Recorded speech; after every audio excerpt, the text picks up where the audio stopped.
Iran समर्थित Houthi विद्रोही America के लिए नासूर बने हुए हैं। लाल सागर में हूती अपने ड्रोन और मिसाइलों से हमले कर अमेरिकी नौसेना के लिए बड़ी परेशानी खड़े किए हुए हैं।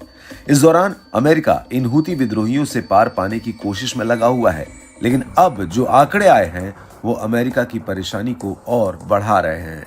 अमेरिकी नौसेना को सुरक्षित रखने के खर्च को लेकर जो आंकड़े अमेरिका की तरफ से पेश किए गए हैं, उससे पता चलता है कि हूती का आतंक अमेरिका के आर्थिक ढांचे को भी हिला रहा है, जिससे पेंटागन के अधिकारी बेहद चिंतित हैं। डीओडी अधिकारियों के मुताबिक हूती ड्रोन को नष्ट करने के लिए नौसैनिक मिसाइलों का उपयोग करने की लागत $2.1 मिलियन प्रति शॉट आती है। ये ड्रोन मुख्य रूप से ईरान निर्मित है, जिसकी कुल लागत अधिकतम $2,000 है। इस तरह से जो खर्च इन ड्रोन्स को रोकने के लिए किया जाता है वो बहुत ही ज्यादा है। इस अंतर को देखते हुए इस तरह का खर्च अमेरिका के लिए एक चिंता का विषय बना हुआ है। जिस तेजी के साथ हूती के हमले लाल सागर में बढ़ते जा रहे हैं, उतनी ही तेजी और लागत के साथ अमेरिकी नौसेना को जवाबी हमला करना पड़ रहा है।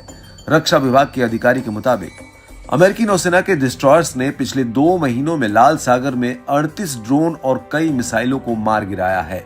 इस बीच क्योंकि ईरान समर्थित आतंकवादियों ने ऊर्जा और तेल ले जाने वाले वाणिज्यिक जहाजों पर हमले तेज कर दिए हैं, केवल शनिवार को ही विध्वंसक USS कार्नी ने 14 एक तरफा हमला करने वाले ड्रोन को रोका। अमेरिका इस बात को लेकर चिंतित है कि भले ही उनकी आने वाली मिसाइलों और ड्रोनों को मार गिराया जाता है, लेकिन खर्च को देखते हुए ये हमारे पक्ष में नहीं बल्कि उनके पक्ष में जाता है। इसलिए खर्च कम करने वाले विकल्प पर भी विचार हो रहा है, जिसमें कुछ विशेषज्ञों के मुताबिक उस काम के लिए केवल एक ही हथियार उपयुक्त होगा, स्टैंडर्ड मिसाइल 2। ये एक मध्यम दूरी का वायु रक्षा हथियार है जो वेरिएंट के आधार पर 92 या 130 समुद्री मील तक पहुंच सकता है।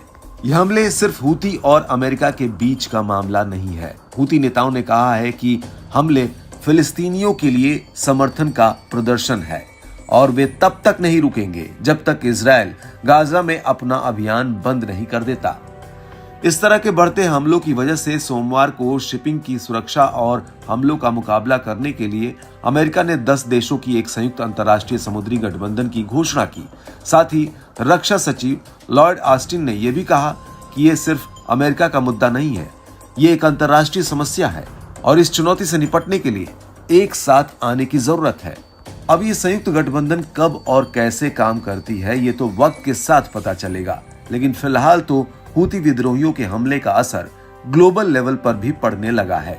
इससे सप्लाई चेन में रुकावट आने की आशंका बढ़ गई है, जिससे तेल और दूसरी जरूरी वस्तुओं के दाम आने वाले दिनों में तेजी से ऊपर जा सकते हैं।